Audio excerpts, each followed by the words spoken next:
दोस्तों नमस्कार। रोजगार विद स्कंद के यूट्यूब चैनल पर आप सभी का स्वागत है।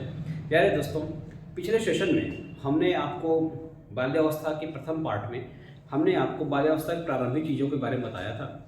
हमने उस पार्ट में यह जानने का प्रयास किया था कि बाल्यावस्था को अन्य किस नामों से जाना जाता है, अन्य उसके क्या उपनाम हैं। उसमें आपको हमने यह बताया था कि बाल्यावस्था सीखने का अनोखा काल है, सीखने का अनोखा काल है। साथ ही साथ हमने आपको यह बताया जिसे टोली की अवस्था भी कहते हैं, गंदी अवस्था भी कहते हैं और संवेगात्मक विकास की अवस्था भी बाल्यावस्था को कहा जाता है। मूर्त संक्रियात्मक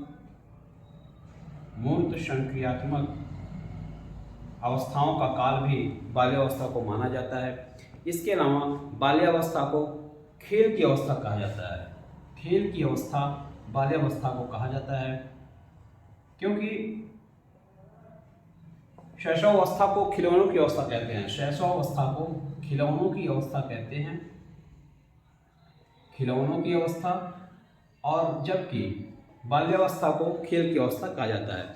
इस उम्र में बच्चे खेल के प्रति ज़्यादा जागरूक होते हैं, खेल के प्रति ज़्यादा उनका मोह होता है और खेल के प्रति ज़्यादा उन्मुख होते हैं, खेल की तरफ ज़्यादा पार्टिसिपेट करते हैं। साथ ही साथ टोली बनाकर रहना, समूह में रहना और अपने उम्र के बच्चों के साथ रहना उनका स्वभाव बन जाता है। ये सारी बातें हमने आपको बाल्यावस्था में समझाई थी, पिछले लेक्चर में समझाई थी। बाल्यावस्था की उम्र के बारे में, आयु वर्ग के बारे में हमने आपको बताया था। इसका आयु वर्ग 6 से 12 वर्ष की आयु का होता है। 6 से 12 वर्ष की आयु में 6 से 9 वर्ष, आप यह समझ सकते हैं कि 6 से 9 वर्ष की जो अवस्था होती है, यह बच्चों के विकास के लिए, बच्चों के सीखने के लिए सबसे परफेक्ट होती है। इस अवस्था में 6 से 9 वर्ष की आयु तक के बच्चों में उनका शारीरिक सुडौल, शारीरिक बनावट सुडौल की ओर होना अग्रसर होती है, यानी कि सुडौल होना प्रारंभ हो जाती है। अगर वो बच्चे फिर उसके बाद 9 से 12 वर्ष की अवस्था में शरीर में अस्थायी रूप से परिवर्तन होना प्रारंभ हो जाता है। 6 से 9 वर्ष की अवस्था में अस्थायी परिवर्तन होता है, अस्थायी परिवर्तन होता है, जबकि 9 से 12 साल की आयु तक आयु के बीच में उनके शरीर में अस्थायी परिवर्तन होने प्रारंभ हो जाते हैं। दोस्तों, ये था पिछले चैप्टर का थोड़ा सा सार, जो हम आपको आज के चैप्टर से कनेक्ट करने का प्रयास कर रहे हैं। आज हम लोग बाल्यावस्था के विभिन्न चरणों के बारे में अध्ययन करेंगे, विभिन्न स्थितियों के बारे में अध्ययन करेंगे। जैसे बाल्यावस्था में बच्चों का शारीरिक विकास किस तरह से होता है, बाल्यावस्था में मस्तिष्क का विकास किस तरह से होगा, बाल्यावस्था में उनके हड्डियों में क्या परिवर्तन आता है, और बाल्यावस्था में दांत में क्या परिवर्तन होता है, दांत की स्थिति क्या होती है। दोस्तों, बाल्यावस्था के शारीरिक विकास की अगर बात करें तो शारीरिक विकास में आप यह समझ सकते हैं कि शुरुआत में, यानी कि हर वर्ष बाल्यावस्था में हर वर्ष 5 से 7 सेंटीमीटर उनकी लंबाई बढ़ती रहती है, और पूरे बाल्यकाल में, पूरे बाल्यावस्था में लगभग 30 से 42 सेंटीमीटर उनकी लंबाई बढ़ जाती है। यानी कि बाल्यावस्था में शारीरिक लंबाई के संदर्भ में बात करें तो 5 से 7 सेंटीमीटर प्रति वर्ष बढ़ती है, और पूरे बाल्यावस्था में 30 से 42 सेंटीमीटर उनकी लंबाई बढ़ जाती है। दोस्तों, बाल्यावस्था को परिपाक काल भी कहते हैं, परिपाक अवस्था भी कहा जाता है। इसके अलावा मस्तिष्क की बात करें तो मस्तिष्क में लगभग 95% तक मस्तिष्क का विकास हो जाता है। शैशवावस्था में 90% तक मस्तिष्क का विकास होता है, जबकि बाल्यावस्था में 95% तक मस्तिष्क का विकास हो जाता है, जो कि संपूर्ण जीवन का, संपूर्ण प्रौढ़ावस्था का यह 95% विकास बाल्यावस्था में ही मस्तिष्क का हो जाता है। यह प्रश्न कई बार पूछा गया है सीटेट में, यूपी टेट में, यूपी टेट और एसटेट में पूछा गया है कि मस्तिष्क का विकास बाल्यावस्था में कितना हो जाता है, तो 95% तक मस्तिष्क का विकास हो जाता है। अब इसके बाद हड्डी की बात आती है, तो हड्डी में लगभग 270 से 350 हड्डियाँ, 270 से 350 हड्डियाँ बाल्यावस्था में विकसित हो जाती हैं। दांत, तो इस अवस्था में लगभग 27 से 28 दांत आपके आ जाते हैं। और 27 से जो हम लोग किशोर शैशवावस्था में जो 20 दांत आ जाते थे, अब बाल्यावस्था में आपके 27 से 28 दांत आ जाते हैं। साथ ही साथ 9 से 12 साल की अवस्था में दांतों का टूटना भी प्रारंभ हो जाता है, दांत गिरने लगते हैं। जो अस्थायी दांत जिसे हम दूध के दांत कहते हैं, गिरने भी प्रारंभ हो जाते हैं। दोस्तों, अब इसके बाद बाल्यावस्था में हम पढ़ेंगे कि महत्वपूर्ण मनोवैज्ञानिकों के कथन, जो कि आपके सिलेबस में है और ये पूछा भी जाता है। दोस्तों, इसे नोट कर लें, आपको आगे बताते हैं। आइए दोस्तों, आगे देखते हैं कि बाल्यावस्था को लेकर विभिन्न मनोवैज्ञानिकों ने अपने क्या तर्क दिए हैं, क्या विचार दिए हैं। दोस्तों, कोल एवं ब्रुश ने बाल्यावस्था को संवेगात्मक विकास का अनोखा काल कहा है। संवेगात्मक विकास का मतलब है कि बालक इस उम्र में प्रेम, तृष्णा, घृणा एवं अन्य चीज़ों के संदर्भ में अपने विचार प्रस्तुत करना शुरू कर देता है। अगर उसका प्रेम है, अगर वो प्रेम किसी से कर रहा है तो प्रेम का प्रदर्शन करना शुरू कर देता है। किसी से नाराज़ है तो नाराज़गी जब उसकी जाहिर हो जाती है। यानी कि बच्चा इस अवस्था में, यानी बाल्यावस्था में आने पर अपने विचारों का अस्थायी रूप से प्रदर्शन करना शुरू कर देता है। तो इसीलिए कोल एवं ब्रुश ने इसे संवेगात्मक विकास का अनोखा काल कहा है। और यह माना गया है कि इस उम्र में बच्चों को सकारात्मक पक्ष की ओर ज़्यादा उन्मुख करना चाहिए, सकारात्मक पक्ष की तरफ उनका ध्यान ज़्यादा आकृष्ट कराना चाहिए, जिससे वे अपने भावी जीवन में बेहतर नागरिक बन सके और बेहतर निर्णय ले सके। आगे है स्टेनले हॉल का नाम फिर से आया हुआ है। हमने आपको बाल विकास शुरू करने से पहले बाल मनोविज्ञान के संदर्भ में स्टेनले हॉल से आपको परिचित कराया था। स्टेनले हॉल वही हैं जिन्होंने बाल मनोविज्ञान का सबसे पहले वैज्ञानिक सोच के आधार पर प्रश्नावली के माध्यम से अध्ययन किया था। और उन्होंने यहाँ तक बताया था कि बाल मनोविज्ञान बाल विकास क्रमिक सोच पर आधारित है, क्रमिक रूप से उनके विकास पर आधारित है। यानी बालकों के विकास के संदर्भ में बाल मनोविज्ञान की सोच को वैज्ञानिक ढंग से प्रस्तुत करने का श्रेय स्टेनले हॉल को जाता है। स्टेनले हॉल ने अपने प्रयासों से बाद में शिकागो में बाल सुधार गृह की स्थापना करवाई, जहाँ पर बच्चों के व्यवहार का अध्ययन किया जाता है। दोस्तों, आगे है इनका जो कथन है बाल्यावस्था के संदर्भ में, वो ये है कि बालकों के खेल उन कार्यों की पुनरावृत्ति हैं जो सृष्टि के प्रारंभ से उनके पूर्वज करते आ रहे हैं, कहने का तात्पर्य ये है कि बच्चा इस अवस्था में खेल के प्रति ज़्यादा उत्सुक रहता है, खेल की तरफ ज़्यादा आकर्षित होता है, और वह खेल वो ज़्यादा पसंद करता है जो उसे जीन्स के माध्यम से, यानी कि पिताजी के द्वारा जो प्राप्त हुआ है, अपने पिताजी के द्वारा, और फिर उस पिता से बालक को जीन्स के माध्यम से जो प्राप्त हुआ है, उस खेल के प्रति बच्चा ज़्यादा उन्मुख होता है, ज़्यादा उस पर आकर्षित होता है। आगे है कार्ल ब्रूश, एक मनोवैज्ञानिक थे। इन्होंने खेलों के द्वारा बालक अपने भावी जीवन की तैयारी करता है, ऐसा कथन कहा था कि खेल के द्वारा बालक अपने भावी जीवन की तैयारी करता है। अब आप इस संदर्भ को समझें कि खेल के द्वारा बालक अपने भावी जीवन की तैयारी कर रहा है, इस संदर्भ की बात कैसे की जा रही है। यहाँ पे संदर्भ यह है, जैसे बाल्यावस्था को खेलों की अवस्था कहा गया है, तो और टोले की भी अवस्था कहा गया है। तो बालक टोली बनाकर समूह में रहकर अपने खेलों को खेलता है।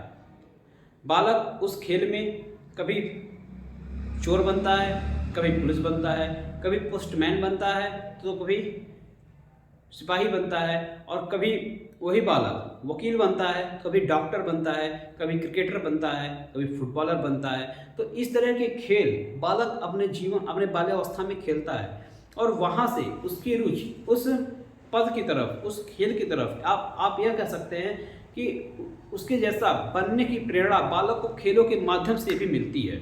जैसे अगर कोई बालक प्रारंभ में मान लीजिए IAS बनने की आईएएस बनने के खेल का आयोजन हो रहा हो और बालक उसमें आईएएस बना हुआ, जिलाधिकारी बना हुआ हो किसी जिले का, और अन्य बच्चे छोटे छोटे अधिकारी बने हों, छोटे छोटे फरियादी बने हों, या फिर गांव से आए हुए किसान अपने मांगों को लेकर आए हुए हो, कोई भी इस तरह के अगर खेल खेलता है तो उसे इस बात का आभास होता है कि जिलाधिकारी बनना एक बहुत बड़ा पद है।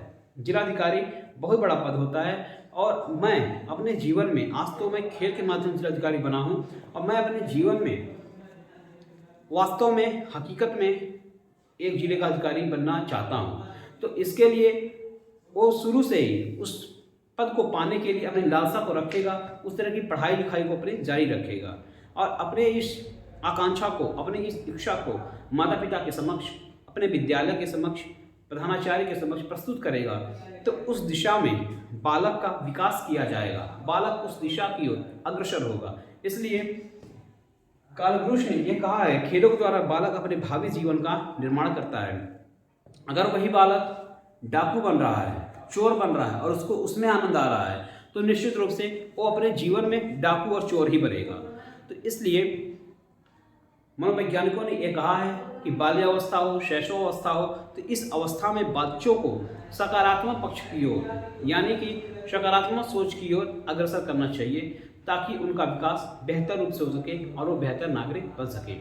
और अगर आप ये वीडियो देख रहे हैं तो आप भी अपने आसपास के जो बच्चे हैं, जो बाल्यावस्था में हैं, शैशवावस्था में हैं, उन्हें बेहतर नागरिक बनने के लिए, बेहतर नागरिक बनाने के लिए अपनी ओर से भी प्रेरणा दीजिए, ताकि वो बच्चा बेहतर बन सके।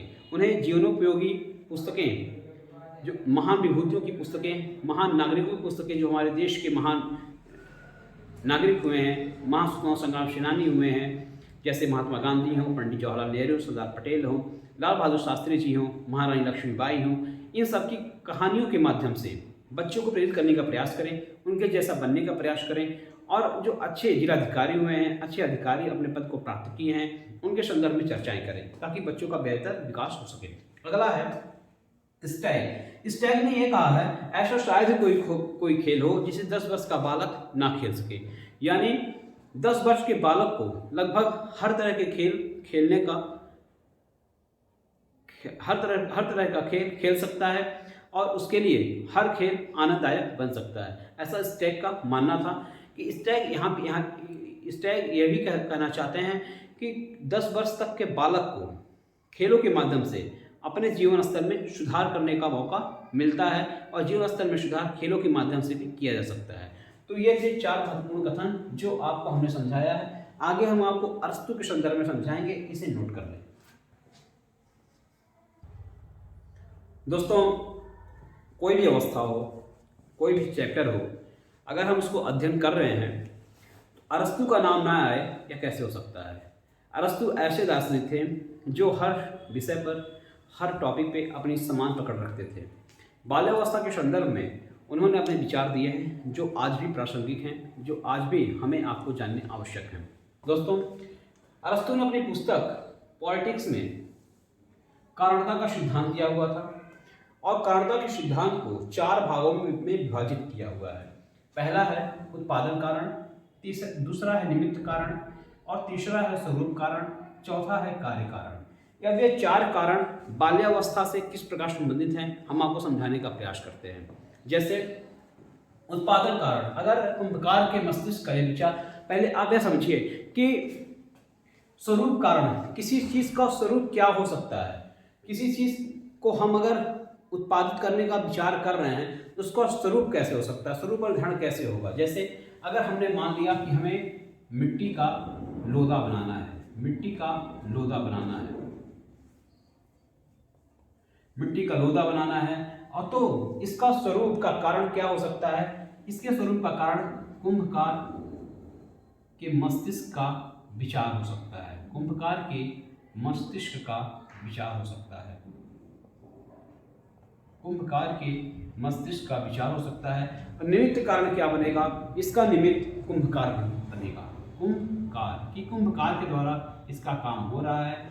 और इसके कार्य का कारण क्या है, घड़ा, यानी कि मिट्टी के लोदे से घड़े का निर्माण हमको करना है। ठीक इसी तरह अगर आप बच्चे को देखें बच्चे को देखिए, बाल्यावस्था का बच्चा है और बाल्यावस्था में अगर वो प्रवेश करता है तो सबसे पहले वो मिट्टी की लोदे के समान होता है। वहाँ पे बच्चे को यह विचार देना आवश्यक है कि उसका भविष्य किस प्रकार से बन सकता है, उसके भविष्य का निर्माण किस तरह से हो सकता है। जैसा विचार, जैसा स्वरूप उसके माता पिता, उसका विद्यालय उसके मन मस्तिष्क में डालेगा, उनके मन मस्तिष्क के विचार उसके बालक के मन मस्तिष्क में जिस प्रकार पहुँचेंगे, उसी प्रकार उसका लक्ष्य, उसका कार्य कारण बनेगा।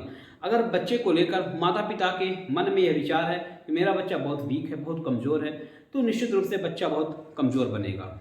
चाहे वो किसी भी पथ पर आगे बढ़ रहा हो, माता पिता हो, चाहे घर परिवार हो या फिर स्कूल का वातावरण हो, बच्चे को हमेशा प्रोग्रेसिव यानी कि प्रगति के पथ पर अग्रसर करने का प्रयास करना चाहिए, ऐसा अरस्तु का मानना है। अरस्तु का मानना यह भी है कि बच्चे के विकास को लेकर जितना संवेदनशीलता माता पिता को होनी चाहिए, वह उनके भविष्य के लिए उतना ही निर्णायक साबित होगा। दोस्तों, ये था अरस्तु का कारणता सिद्धांत और आशा है कारणता सिद्धांत के संदर्भ में आपको सारी बातें समझ में आई होंगी। दोस्तों, शैशवावस्था को अरस्तु ने शैशवावस्था को अंतर्निहित अवस्था माना हुआ है, यानी शैशवावस्था में बालक का जो व्यवहार होता है अंतर्निहित होता है, जबकि बाल्यावस्था में बालक का व्यवहार बाह्य रूप में सामने आता है, बहिर्मुखी हो जाता है। यानी जो विचार वह शैशवावस्था में पाया रहता है, उसी विचार का बहिर्मुख रूप से प्रदर्शन इसी अवस्था में यानी कि बाल्यावस्था में बालक करता है। दोस्तों, आशा है कि आपको आज का टॉपिक पसंद अवश्य आया होगा और इस टॉपिक से आपको निश्चित रूप से 1 से 2 प्रश्न जरूर मिलेंगे। आगे के वीडियोस में हम आपको इससे संबंधित वन लाइनर प्रश्न आपके लिए नेक्स्ट पार्ट में लेकर आएंगे, जो कि आपकी परीक्षाओं के लिए बेहद इम्पॉर्टेंट होगा और महत्वपूर्ण होगा। बाल्यावस्था से निश्चित रूप से आपको हम 1 से 2 प्रश्न निश्चित रूप से देखने को मिलेंगे। आप अभी कहीं स्टम्प पेपर पे लिख लीजिए, कहीं कोरे कागज पे आप इस बात को लिख लीजिए। 1 से 2 प्रश्न अवस्थाओं से आपको जरूर देखने को मिल सकते हैं। दोस्तों, आशा है वीडियो आपको पसंद आई होगी। दोस्तों, अगर वीडियो आपको पसंद आई है, हमारा मेहनत हमारी बातें आपके समझ में आई हैं, तो निश्चित रूप से आप इस वीडियो को अपने अन्य दोस्तों के पास शेयर अवश्य कर दें और इससे हमारा उत्साहवर्धन होगा। हम आपके लिए और दुगनी मेहनत से मेहनत करेंगे। नमस्कार।